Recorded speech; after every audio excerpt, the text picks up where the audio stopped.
Hi guys, good morning. Welcome back to our channel. ఎనిమిదరని అందరూ ఎలా ఉన్నారు? బాగున్నారా? నేనైతే బాగానే ఉన్నానండి. గీతమ్మ స్కూల్కి అయితే వెళ్ళిపోయింది. టైం కరెక్ట్గా 8:30 అయింది. 8:30 కల్లా స్నానం, దీపం, పూజ అన్నీ అయిపోయాయి అనమాట. లేని హాయ్ చెప్పు. హాయ్ హాయ్ చెప్పు. బుజ్జమ్మ కూడా స్నానం చేస్తుంది. ఇంకా టిఫిన్ పని ఉంది అనమాట. రవ్వ దోశలు కలుపుతాను. అలానే ఈరోజు మటన్ కీమా కూడా తెచ్చారు మా ఆయన. మధ్యాహ్నం మటన్ కీమా అనమాట కర్రీ.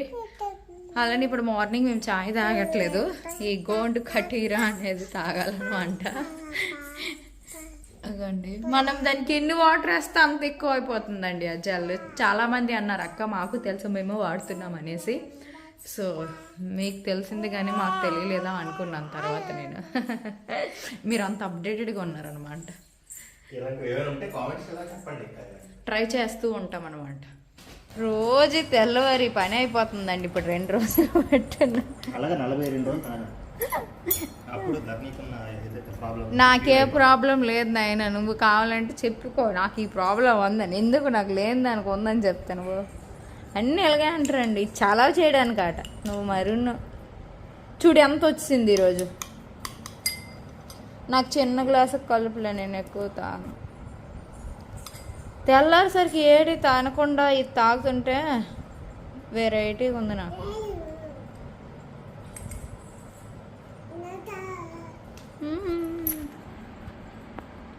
తేనమ్మా మంచిదే. బాగుందా? ఇప్పుడే దోశల రుబ్బుకి అది కలిపిసాను. రాత్రి చేసిన బొంబాయి చట్నీ ఉంది, ఇంకెందుకని చెప్పేసి దోశలకే కలిపిసా. ఇక్కడ వచ్చేసరికి ఒక ఓతప్పం అవుతుంది అనమాట. ఇడ్లీ రుబ్బు ఉంటే అది కూడా వేసేసాను. ఇంకా అయిపోయింది, ఆ రుబ్బు కంప్లీట్ అయిపోయింది. ఇద్దరం ఉన్నాం కదా, అది నేను తినేస్తాను. ఇంకో దోశ వేసుకుంటే మా ఆయనకు ఒక 2 దోశలు వేసేస్తాను, సరిపోతుంది. మిగతాది ఫ్రిడ్జ్లో పెట్టేసుకోవడమే. మాట్లాడుతున్నాను, వీడియో ఆన్ చేయమని మాట్లాడుకున్నావు.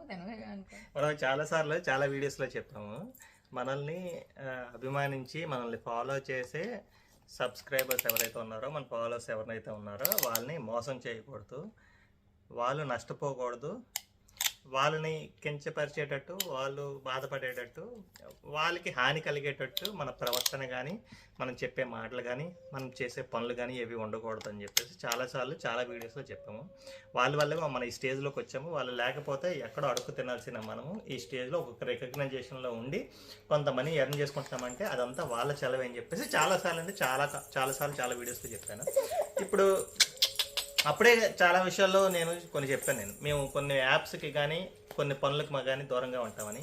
సే నో టు బెట్టింగ్ అని చాలాసార్లు. బెట్టింగ్ యాప్స్ అసలు ఎవడు ఎన్ని కోట్లు ఇచ్చినా మేము చేయము, కావాలంటే పస్తులు ఉంటాము, అడుక్కు తింటాం తప్పించి ఈ ఒకడు పొట్ట కొట్టి డబ్బులు సంపాదించే పనులు అయితే మేము చేయమని చెప్పేసి అప్పుడే చెప్పాను నేను. తర్వాత వర్క్ ఫ్రమ్ హోమ్లో కూడా కొన్ని మోసాలు జరుగుతున్నాయి. దాంట్లో విషయంలో కూడా జాగ్రత్తగా ఉండండి. వాళ్ళు కావాలని చెప్పేసి పని కల్పిస్తామని చెప్పేసి ఇన్ఫ్లుయెన్స్ తోటి వీడియోలు చేయించేసి డబ్బులు దబ్బి ఆ తర్వాత ఏ పని అయితే చెప్పరు, అది కూడా చెప్పాను నేను. తర్వాత గురూజీ ప్రమోషన్లో కూడా చాలా మోసాలు జరుగుతున్నాయి, దాని విషయంలో కూడా జాగ్రత్తగా ఉండాలని చెప్పాను నేను. తర్వాత ఈ మల్టీ లెవెల్ మార్కెటింగ్ అని చెప్పేసి, చైన్ సిస్టమ్ అని చెప్పేసి, మీరు ఒకళ్ళు జాయిన్ అవ్వండి, ఇంకొక 5గురిని జాయిన్ చేయించండి, మీకు బోనస్లు వస్తాయి, కమిషన్లు వస్తాయి అని చెప్పేసి అలాంటివి కూడా చాలామంది చేస్తూ ఉన్నారు ఇన్ఫ్లుయెన్సర్లు. ఆ విషయంలో కూడా నేను చాలాసార్లు చెప్పాను. ఇటువంటి ఏవైతే ఒక దగ్గర మోసం జరుగుతుంది అనిపించిందో అవి ఏవి మేము ఇంతవరకు వీడియోస్ అయితే చేయలేదు, అవి ఫ్యూచర్లో చెయ్యం కూడా. అయితే ఇప్పుడు ఆ విషయాల మీదే ఈ సోషల్ మీడియాలో, ఇన్స్టాగ్రామ్లో, యూట్యూబ్లో పెద్ద గొడవ అయితే, పెద్ద చర్చ జరుగుతుంది. చాలామంది ముందుకొచ్చి, ఇంతకుముందు చేసిన వాళ్ళు కూడా ముందుకొచ్చి, ఇంతకుముందు మేము చేసాము, మమ్మల్ని క్షమించండి, తప్పైపోయింది, ఇంకా మీదట మేము ఇలాంటివి చేయమని చెప్పేసి కొంతమంది అంటున్నారు. కొంతమంది ఏమో చేసినా కూడా మేము చేయలేదు అన్నట్టు పెద్ద కటింగ్లు దొబ్బి, ఆ తర్వాత మీరు ఇలాంటి బ్యాటింగ్ యాప్స్కి దూరంగా ఉండండి, మేము ఇక్కడ నుంచి మా ఛానల్లో పెట్టము, మేము ఇంతవరకు పెట్టలేదు అన్నట్టు కొంతమంది సోషల్ మీడియా ఇన్ఫ్లుయెన్సర్స్ అయితే చెప్తున్నారు. బట్ ఇక్కడ క్లియర్గా నాకు ఒకటి చెప్పాలనిపించింది ఏంటంటే, నువ్వు నిజంగా చేసావు, అది నీ మనసాక్షి తెలుసు, చేసినప్పుడు తప్పైంది, చేశాను, ఇక్కడ నుంచి చేయను అని చెప్పేసి చెప్పడం బెస్ట్. అంతేగాని ఎంతవరకు నేను చేయలేదు, ఈ ఎవరెవరో దొంగనా కొడుకులు అందరూ ఇన్స్టాగ్రామ్లో, సోషల్ మీడియాలో లేదా యూట్యూబ్లో బెట్టింగ్ యాప్స్ని ప్రమోట్ చేస్తున్నారు, అటువంటి వాళ్ళకి మీరు దూరంగా ఉండండి. నువ్వు చేసి కూడా ఇంకొకరిని మాట్లాడతావు చూసావా, అది చాలా తప్పు. అండ్ రెండోది ఏంటంటే, ఒక టాపిక్ గురించి అయితే మాట్లాడదాం అనుకుంటున్నా, అది కాంట్రవర్సీ అవుతుంది, బట్ అక్కడ నేను మాట్లాడాల్సిన విషయం కాబట్టి మాట్లాడుతున్నాను. ఒకటి ఏంటంటే, సే నో టు బెట్టింగ్ దూరంగా ఉండండి అని చెప్పి చెప్తున్నావు.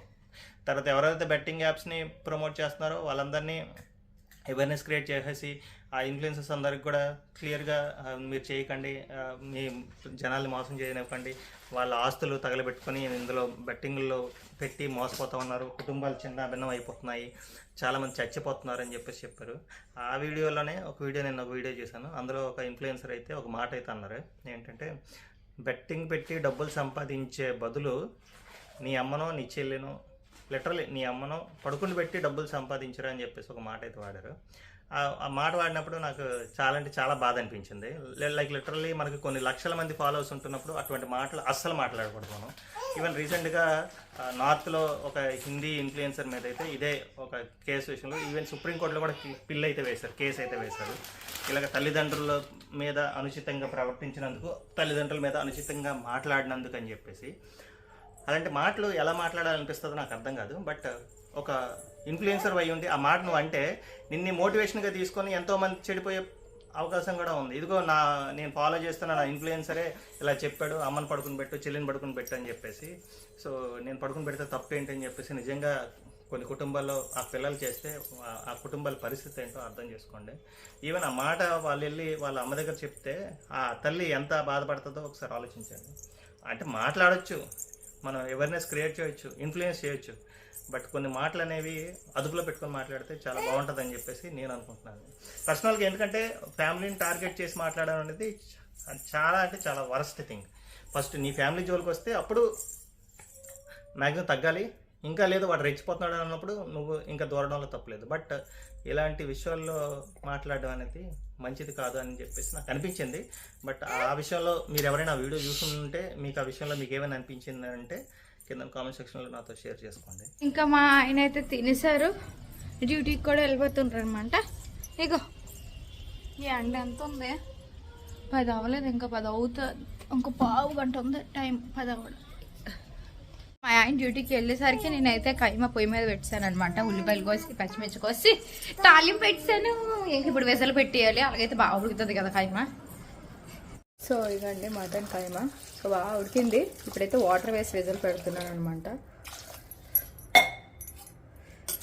విజల్ పెట్టామంటే ఇంకా బాగా ఉడుకుతుంది అంటారు కదా, అందుకోసం 2 కాజు ముక్కలు కూడా వేశారు.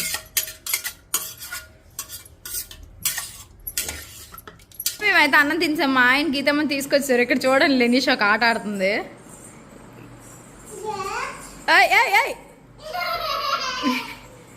ఇప్పుడు చూడండి కావాలని పడిపోతుంది. అగో తప్పమ్మ నొప్పి పెడుతుంది. ఇందాక బట్టి అదే ఆట ఆడుతుంది. వద్దే అంటే నవ్వుతుంది, మళ్ళీ గీతుతుంది, పడుతుంది. అదొక గేమ్ ఆట దానికి. లెనీ హాయ్, దాదా పడుకుందరు పదండి. గీతు పదమ్మా, రాసుకుందువులే. ఏంటి ఏబిసిటీలు రాస్తానువా? కొంచెం సేపు పడుకోనన్నా.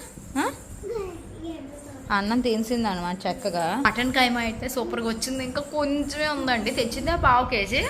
నేనే ఎక్కువ తిన్నాను అందులో కూడా.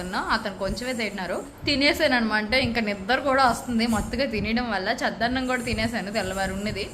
సో హ్యాపీగా పడుకుని పోవడమే. పిల్లల్ని పడుకోబెట్టేసి అమ్మ పడుకుందరు పదండే. మధ్యాహ్నం పిల్లలతో కొంచెం సేపు అయితే ఆడుకున్నాను అనమాట. ఆడుకున్న తర్వాత బ్లూటూత్ స్పీకర్ ఉంటే డ్యాన్సులు చేసామన్నమాట. ముగ్గురం కలిపి, నేను, లెనీష, గీతమ్మ. సో అలా గెంతుకొని ఇంకా డ్యాన్స్లు అన్నీ అయిపోయి అలసిపోయాము. తర్వాత ఏదో గేమ్ తెచ్చింది గీతమ్మ, మళ్ళీ ఇంకొక గేమ్, పుల్లల గేమ్ ఆడదామన్నది. ఓకే అన్నాను.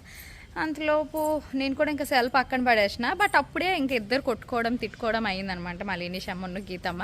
లెనీష కుర్చీ మీద కూర్చుంటే లెనీష్ అమ్మని తోసింది గీతమ్మ. తర్వాత గీతమ్మ వచ్చేసరికి లెనీష గీతమ్మ జుత్తు పట్టుకొని పీక్కుందనమాట. ఇంకా అలా పీకిందని ఇది మళ్ళీ మంచం మీద ఉన్నదాన్ని పక్కకి, మా తెల్లగాడలు ఉన్నాయిలండి అక్కడికి తోసుకుంది. ఇద్దరు తోసుకొని కొట్టుకొని గోల. ఒకరి బొమ్మలు ఒకరికి ఎవరాట. ఆ బొమ్మ గీత్క ఏ బొమ్మ ముడితే లెనీషకి అది కావాలట, లెనీష ఏ బొమ్మ ముడితే గీత్కకి అది కావాలట. అబ్బా ఎంత చిరాకు వచ్చిందో తెలీదు అసలు. ఇద్దరికి గట్టిగా 2 డేస్ బాధేశాను అనమాట. నిజంగా అంత కోపం వచ్చింది. కొట్టిన తర్వాత ఇద్దరు పడుకోండి చక్కగా. కొట్టక ముందు అయితే అలా నానే కొట్టుకుంటాను, ఏడుస్తాను. పిల్లలతో మామూలుగా ఉండదు. స్కూల్ హాఫ్ డేస్ ఇచ్చిన తర్వాత మాత్రం నాకు చుక్కలు కనిపిస్తున్నాయి. గేమ్ అయితే ఆడుతున్నాము. సో ఇక్కడ కార్డు తీస్తాం అనమాట. ఈ కార్డులో వచ్చినట్టు ఈ బ్లాక్స్లో మేము తయారు చేయాలి. ఇలాగ 4 కలర్స్ ఉంటాయి అనమాట. ఇదొక కలరు, ఇదొక కలరు. ఎంతవరకు తప్పు పెట్టిందేమో, ఇప్పుడేమో వీడియో తీసేసరికి రైట్ పెట్టేస్తుంది అనమాట. కానీ నని కొంచెం టఫేనని, ఇవి అటు ఇటు అంటే రెండు ఒకేలాగా ఉన్నాయి కానీ ఆ మధ్యలో చూసుకోవాలి. ఇప్పుడు ఇది స్టార్టింగ్ కదా, ఇది స్టార్టింగ్ పైకి ఉంది, నువ్వు పైకి ఉంచాలన్నమాట, నువ్వు సైడ్ ఉంచాలి. ఫస్ట్ ఇది చూడు, ఇదంతా కరెక్ట్ పెట్టిందో గీతమ్మ. ఫన్గా ఉంటుంది, ఇంటరాక్టివ్గా ఉంటుంది. చూడండి ఎంత ఫాస్ట్గా పెట్టేస్తుందో. ఇది తీసింది అలా పెట్టేసింది. బ్రెయిన్ చాలా షార్ప్ గా పనిచేస్తుంది. పిల్లలతో మాత్రం చాలా ఇంటరాక్టివ్గా ఉంటుంది. మీకు ఈ టాయ్ కావాలనుకుంటే లింక్ ప్రొవైడ్ చేయమంటే డిస్క్రిప్షన్లో ప్రొవైడ్ చేస్తాను. లేదంటే ఇది మీరు ఇలాగా అమెజాన్లో కొట్టినా, లేదంటే మన ఫ్లిప్కార్ట్లో కొట్టినా మీకు దొరుకుతుంది అనుకుంటున్నాను నేను. చెప్పు కొడతారు, నన్ను ఎవరు అడిగారు. Expression puzzle building block. Expression puzzle building block అంటే బాగుంది, డిఫరెంట్. నీకు నచ్చిందా? సూపర్ గా ఉంది. పిచ్చి అని కొంటానని చెప్పి తిడతావు కదా. తిడతాను కానీ నువ్వు ఏది కొన్నా ఫస్ట్ పిచ్చిగా అనిపిస్తుంది, తర్వాత అలాగే దాంట్లో ఇంట్రెస్ట్ వచ్చేస్తుంది అనమాట. మా ఆయనకు అలవాటు అది.